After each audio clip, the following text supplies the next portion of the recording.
Este es tu programa de podcast, Lo que me enseñó la Biblia.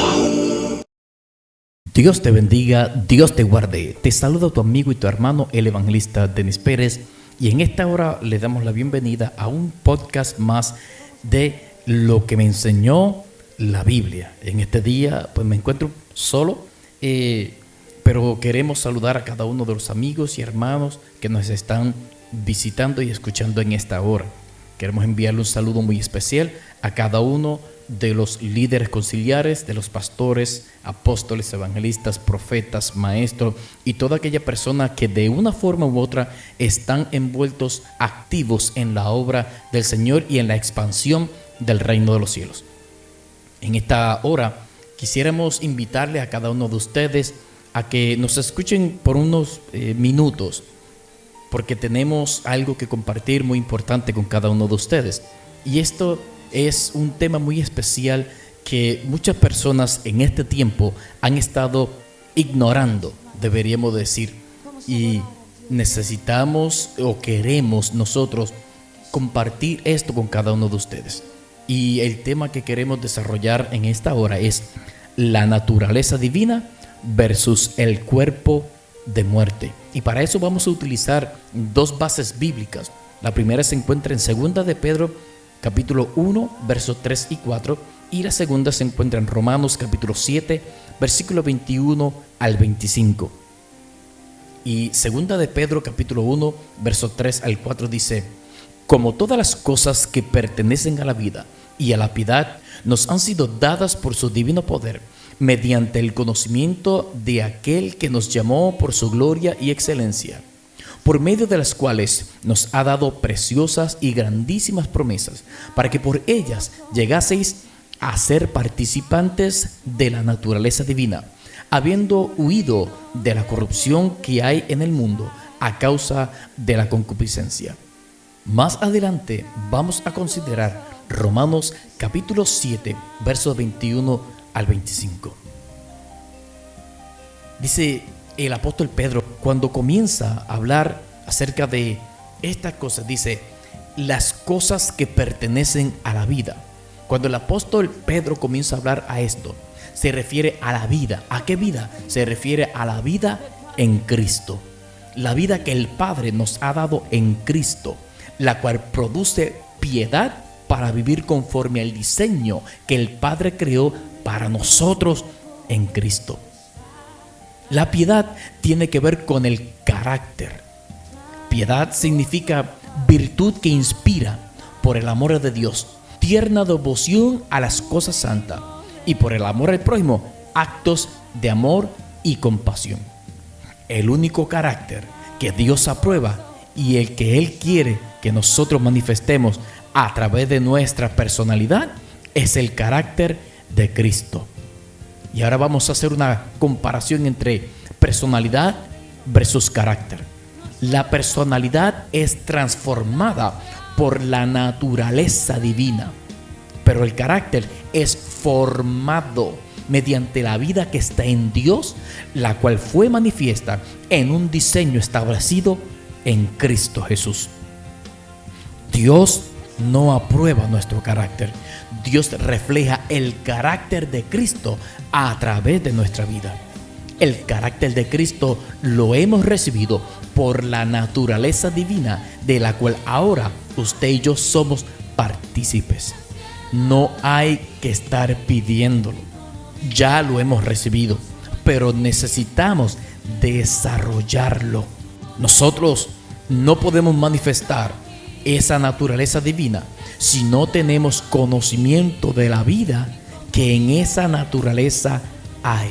Y lamentablemente tenemos que decir que muchas personas dentro de nuestras congregaciones no le ha sido revelado, no conocen, no entienden cuál es esa naturaleza divina que nosotros hemos recibido. Parte de esa naturaleza es generada en nosotros por el Espíritu Santo de Dios que nosotros hemos recibido. Sin la fuerza del Espíritu de Dios, nosotros no podemos manifestar esa naturaleza divina. La naturaleza divina es precisamente generada por el Espíritu de Dios que habita en nosotros, que nosotros hemos recibido. Y ahí está el punto clave de esto, que el Espíritu Santo de Dios es algo que nos ha sido dado. No es que nosotros lo hayamos ganado. No hemos hecho nada para ganarnos al Espíritu Santo. Lo único que usted y yo hemos hecho es aceptar a Jesucristo como único y exclusivo Salvador. Confesar con nuestra boca que Jesucristo es el Señor y creer en lo profundo de nuestro corazón que Dios lo levantó de entre los muertos. A partir de ese momento, nosotros hemos sido lavados y bañados con la sangre de Jesucristo, la cual dice la palabra del Señor que nos lava y nos limpia de todos nuestros pecados. A partir de ese momento, ahora Jesucristo, por esa sangre, nos lleva delante del Padre, y el Padre, al ver esa sangre en nosotros, nos declara justificados, no inocentes de nuestros pecados, sino justificados porque alguien ya pagó con muerte por esos pecados. Es ahí entonces donde el Padre envía al Espíritu Santo, que es el Espíritu de Dios, que es el Espíritu de Cristo, el cual viene a morar, a habitar en nosotros, para darnos capacidad espiritual, para vivir conforme a la nueva naturaleza divina que hemos recibido, puesto que ya usted y yo no vivimos bajo el pecado ni la ley del pecado, sino bajo la nueva naturaleza divina que hemos recibido. Porque en el momento que usted y yo hemos recibido al Espíritu Santo, usted y yo comenzamos a vivir y a experimentar la naturaleza divina, pues el Espíritu Santo de Dios es el que genera en nosotros, es el que produce en nosotros, es el que desarrolla en nosotros, el que nos da a nosotros esa nueva naturaleza divina.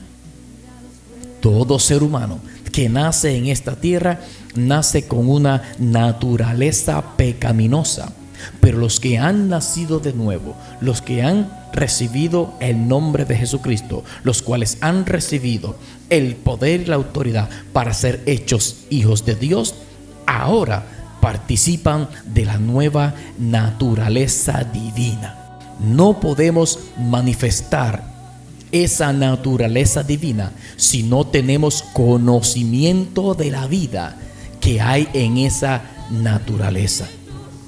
Mientras más conocemos de la vida que hemos recibido, más vamos a ir expresando esa naturaleza divina que hemos recibido en Cristo Jesús. No hay otra forma, no hay otro nivel, no hay otra esfera en la cual nosotros podamos recibir esa nueva naturaleza. Es en Cristo Jesús. Y dice el apóstol Pedro que Él nos ha dado preciosas y grandísimas promesas. Preciosas y grandísimas promesas. Y así por encimita, solamente voy a darle algunas promesas que Dios nos ha dado a usted y a mí. Y estas promesas no están condicionadas a lo que usted y yo hagamos. Lo único que la palabra del Señor nos requiere que usted y yo hagamos es que perseveremos hasta el fin. Quiero compartir algo un momento rápido, así hacer un pequeño paréntesis, para que usted pueda entender algo, un misterio que está en la palabra del Señor. La palabra del Señor nos asegura a nosotros que no por el simple hecho de decir acepto a Cristo como único y exclusivo Salvador, somos salvos. Hay algo que usted y yo necesitamos hacer para nuestra salvación. Y cuando digo hacer, no es algo que nosotros tenemos que imponernos a hacer, o que alguien venga a imponernos a hacer. Lo que la palabra del Señor dice que nosotros debemos hacer es perseverar hasta el fin. Cuando nosotros vamos al libro de Apocalipsis, vamos a ver el mensaje que Jesucristo le envía a las 7 iglesias de Asia Menor a través del apóstol Juan. Y en estas cartas, cada una de estas cartas le dice: al que venciere. Ahí hay una estipulación: al que permanece hasta el fin, al que venciere, al que se mantenga buscando del Señor, siéndole fiel y no volviendo a su vida de pecado o desobedeciendo las enseñanzas de Jesucristo.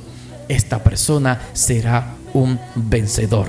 A estas personas que son más que vencedores por medio de aquel que nos amó, que es Jesucristo, hay para ellos, y diríamos para nosotros, preciosas y grandísimas promesas.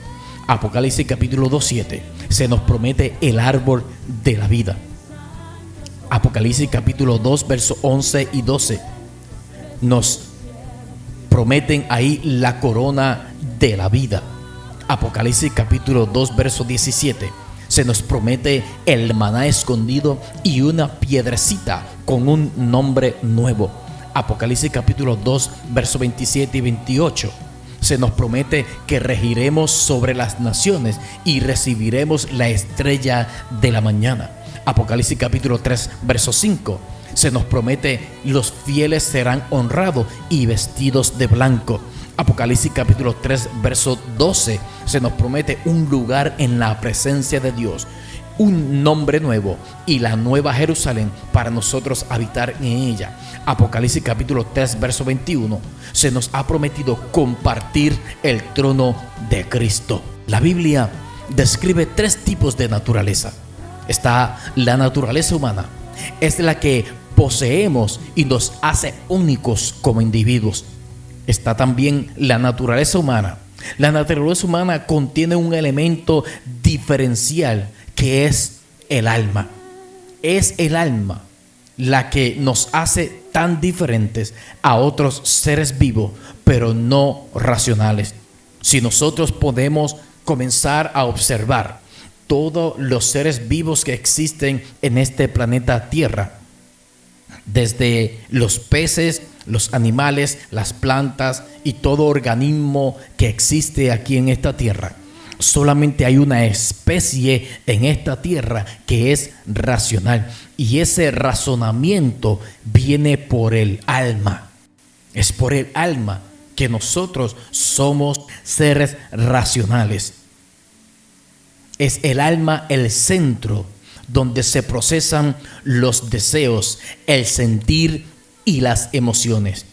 Es en esa naturaleza que Dios trabaja para que se exprese y se manifieste la naturaleza divina de la cual hemos estado hablando. Al hombre fallar, desatiende la conciencia de manifestar la naturaleza divina y ahora adquiere otra naturaleza, que es la naturaleza pecaminosa. Es la naturaleza que lleva al ser humano a estar de continuo al mal, siempre inclinado a ir en contra de la ley establecida por Dios, de ir y vivir una vida en rebelión contra Dios, en rebeldía contra Dios, en oposición contra Dios.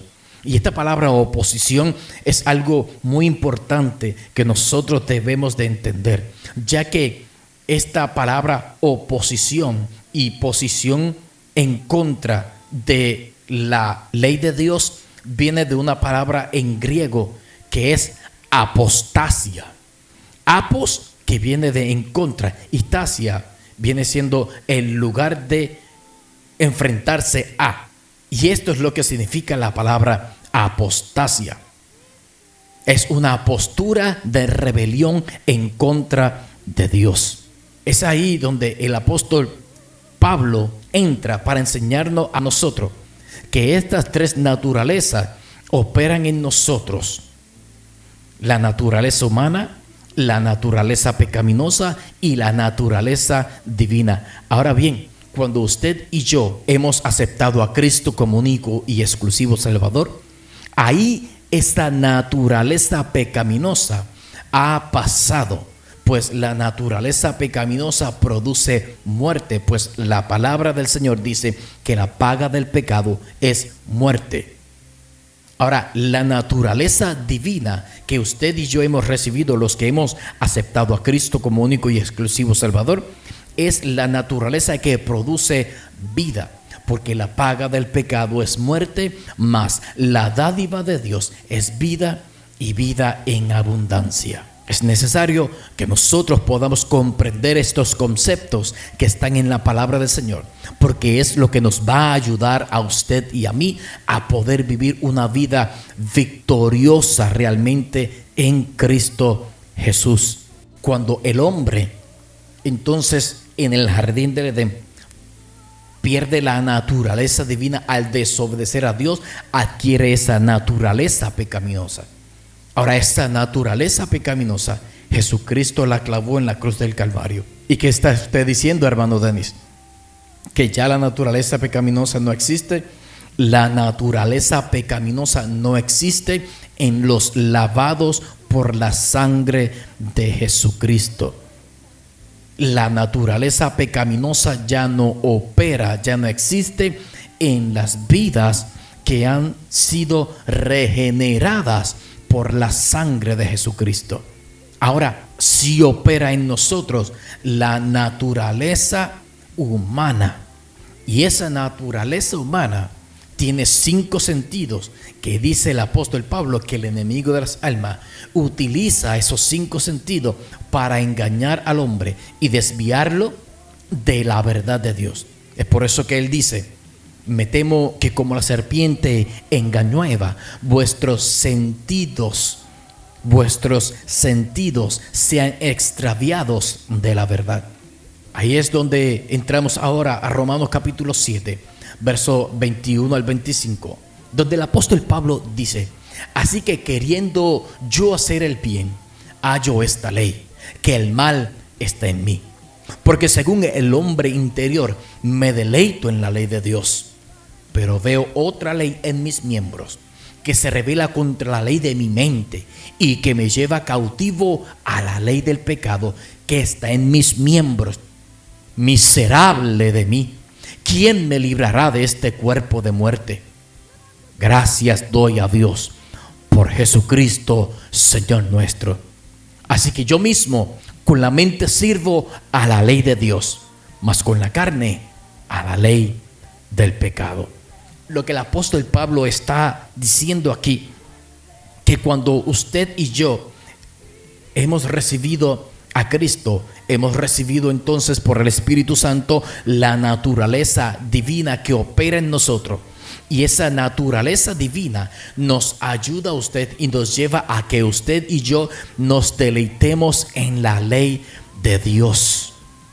Es la ley de Dios que opera ahora en nuestra mente. Pues dice el apóstol Pablo que ahora usted y yo tenemos la mente de Cristo. Usted y yo ahora podemos pensar como Cristo, porque tenemos la mente de Cristo, el Espíritu de Cristo que opera en nosotros, que nos revela, que nos viene a enseñar todo lo que Cristo le enseñó a sus discípulos. El Espíritu Santo de Dios es pieza clave para que usted y yo mantengamos comunión con Dios. Es común unión con Dios, para que usted y yo nos mantengamos unidos al Padre, para que nosotros podamos entender cómo fue que Jesucristo vivió en obediencia al Padre, siendo la misma esencia del Padre, siendo Dios igual que el Padre, se somete a obediencia al Padre para hacer todo lo que en la voluntad del Padre ya estaba estipulado. Esto es muy interesante y muy importante que nosotros podamos entender esto. Si Jesucristo, siendo la misma imagen del Padre, con la misma esencia, porque en Él habita corporalmente toda la plenitud de la deidad, es ahí entonces donde nosotros tenemos que pensar: si Jesucristo, siendo la imagen misma del Padre, igual al Padre, se somete a obediencia al Padre, ¿cuánto más nosotros, que solamente tenemos imagen y semejanza de Dios? Pues nosotros somos criaturas, y el Padre junto con el Hijo y el Espíritu Santo es creador. Y note que dije, el Padre junto con el Hijo y el Espíritu Santo es creador. No son creadores. Dios es uno y Él es creador. Y al Dios que usted y yo le servimos es Dios Padre, Dios Hijo, Dios Espíritu Santo, un solo Dios. Ahora el apóstol Pablo enseña que mientras el Espíritu de Dios genera en nosotros ese deseo de amar y seguir la voluntad de Dios, hay otra cosa que opera también en nosotros, en nuestra naturaleza humana. Verso 23 dice, porque veo ahora otra ley en mis miembros, en su cuerpo, que se revela contra la ley de mi mente, porque ahora tengo la mente de Cristo, y que me lleva cautivo a la ley del pecado que está en mis miembros. Porque ahora mis miembros desean también disfrutar de los placeres que trae este mundo. Mis miembros de mi cuerpo, los 5 sentidos que yo tengo, son atraídos a lo que ofrece este mundo. Y ahí es donde comienza a trabajar en nosotros la naturaleza divina en nuestra vida. ¿Por qué? Porque va en contra de los deseos de los ojos, de los placeres de este mundo, de los 5 sentidos que quieren aprovecharse o quizás disfrutar de las cosas que este mundo ofrece. Pero la naturaleza divina opera en nuestra mente, y nuestra mente es la que va modificando nuestra conducta. Nuestra conducta no es modificada por lo que yo digo. Mi conducta no es modificada por lo que yo leo simplemente. Mi conducta es modificada por lo que yo creo, por lo que yo pienso. Ahí es donde mi conducta es modificada. Dice el apóstol Pablo en el verso 23, pero veo otra ley en mis miembros que se revela contra la ley de mi mente y me lleva cautivo a la ley del pecado que está en mis miembros. Él comienza diciendo en estos versículos que él desea hacer la voluntad de Dios, pero encuentra algo muy extraño, que lo que él quiere hacer no lo hace, y lo que no quiere hacer, eso hace. Porque el bien que quiero hacer no lo hago, mas el mal que no quiero hacer, eso hago. Y si yo hago lo malo que no quiero hacer, no soy yo que lo hace, sino el pecado que mora en mí. ¿Y cómo es posible que si nosotros tenemos naturaleza divina, el pecado mora en nosotros? Mora en nuestros miembros. El caso es que usted y yo ya no practicamos el pecado. Podemos cometer algún tipo de pecado, pero no es que vivimos en él ni lo practicamos constantemente. A veces nosotros le fallamos a Dios con nuestra forma de pensar, con nuestras actitudes o con lo que nosotros decimos. Estas son las 3 áreas en las cuales usted y yo podemos fallarle a Dios: con lo que hacemos, con lo que decimos y con lo que pensamos. Porque quizás le suene un poco exagerado esto, pero sí, aún nuestros pensamientos, en nuestros pensamientos podemos fallarle a Dios. Aún en nuestros pensamientos nosotros podemos ofender al Espíritu de Dios que habita en nosotros. Es por eso que en una ocasión Jesucristo le preguntan acerca del adulterio. Él dice: ¿escuchaste que dice en la ley, no adulterarás? Pero yo digo que el que mire a una mujer para codiciarla en su corazón ya pecó con ella. El simple hecho de pensar en obtener esa persona, en desear esa persona, ahí entra el pecado en el corazón. Quizás nosotros de muchas formas le hemos fallado al Señor en nuestros pensamientos, pero algo maravilloso que produce el Espíritu de Dios en nosotros es que Él viene a redarguirnos a nosotros. En otras palabras, que nos corrige. Lo que hace el Espíritu de Dios no es simplemente el trabajo que hace la conciencia, pues la conciencia se activa en nosotros en forma negativa. Me explico. Cuando la conciencia se activa es porque no es que simplemente cometió el acto de adulterio, sino acusa. Hemos tomado una mala decisión, hemos hecho algo malo, hemos pensado algo malo, hemos dicho algo malo, y la conciencia se activa. Hiciste mal, hiciste mal, hiciste mal. Esa conciencia la tiene todo ser humano. Es por eso que muchas personas, cuando se enfrenten delante del trono del Señor, quizás no tendrán excusa delante de Dios para decir: yo nunca escuché acerca del nombre de Jesús, nunca se me predicó. Pero por conciencia, el acto pecaminoso que cometieron, ese por conciencia es por el cual ellos van a ser juzgados. Ahora bien, estábamos hablando del Espíritu Santo, cómo el Espíritu de Dios nos redarguye a nosotros.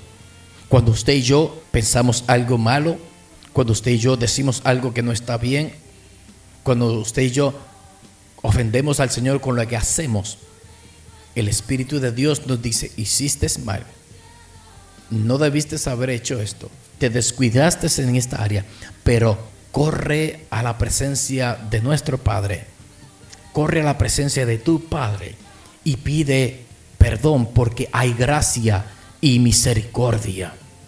Hay gracia y misericordia. Y usted y yo podemos entonces pedir perdón al Señor. Y viene la restauración de nuestro Padre Celestial para perdonarnos a usted y a mí por el pecado que hemos cometido, la falla o la ofensa que hayamos cometido contra el Señor. Quiero que entiendan que esta es la lucha constante que usted y yo tenemos día a día. Es por eso que el apóstol Pablo dice: miserable de mí, ¿quién me librará de este cuerpo de muerte? Cuando el apóstol Pablo está diciendo esto, él está diciendo: yo tengo esta lucha interior todo el tiempo. ¿Hasta cuándo? ¿Hasta cuándo yo voy a tener esta lucha en mi interior? ¿Hasta cuándo yo voy a seguir con esta situación que estoy pasando? ¿Y quién me librará a mí de este cuerpo pecaminoso, de esta naturaleza humana? Inmediatamente dice: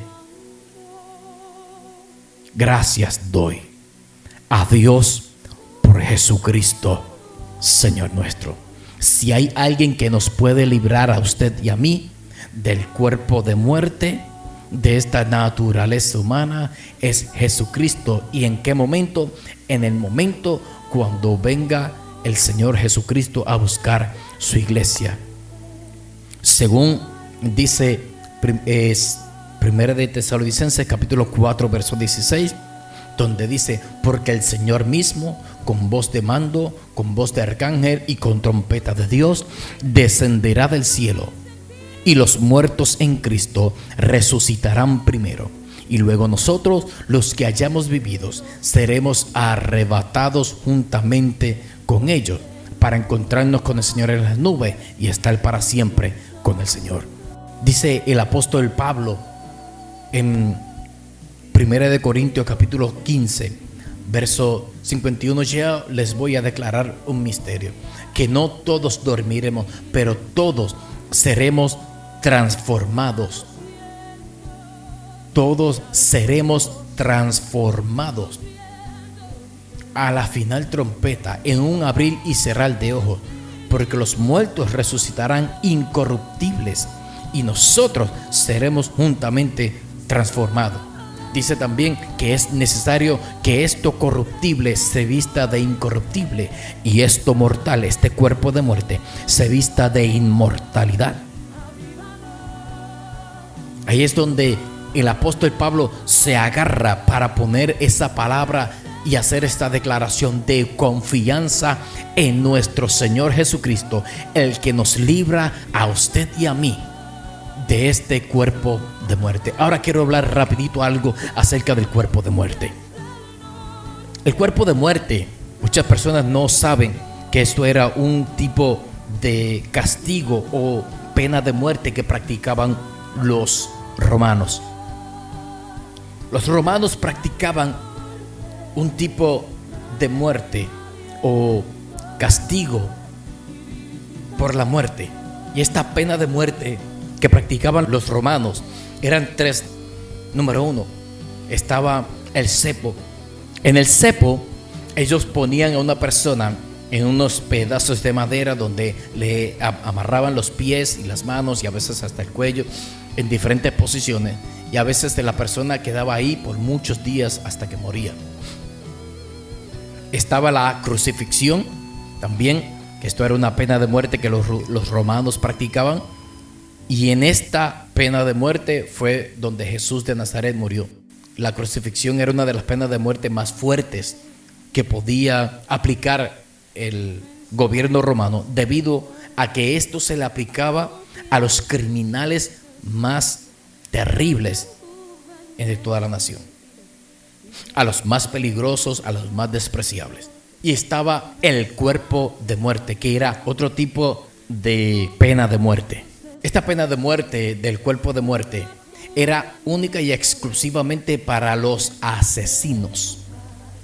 Cuando una persona asesinaba a otra persona en el Imperio Romano, sea de la forma como fuese, mayormente por vandalismo, por odio, crimen de odio, crimen de asesinato, por rebeldía, por coraje, por contienda, cualquier tipo de asesinato, a ellos se le aplicaba el cuerpo de muerte. ¿Y en qué consistía el cuerpo de muerte? El cuerpo de muerte consistía en que agarraban la persona asesinada y la amarraban piel con piel al cuerpo de la persona que lo había matado. Mire qué terrible esto. Lo que hacían era que agarraban al cuerpo del muerto y lo amarraban al cuerpo del vivo, piel con piel. Y cuando piel con piel hacían contacto, esto generaba que los poros del cuerpo se abriesen, y el cuerpo del muerto que estaba en descomposición, comenzaba la descomposición a entrar en el cuerpo del vivo, y poco a poco en vida el vivo comenzaba a descomponerse. Y según están los registros, lo más que podía durar una persona en esta condición eran de 8 a 12 días. Esta es la idea que el apóstol Pablo quiere traer a nosotros, para que nosotros podamos entender que aunque usted y yo tenemos la naturaleza divina en nuestra vida, y como dice el apóstol Juan, el que está con el Señor, el que ha sido nacido de nuevo, es imposible que peque. Cuando él dice esto, Juan lo que está explicando es que ya usted y yo ya no podemos vivir en el pecado. Usted y yo ya no practicamos el pecado, ya no podemos vivir en él.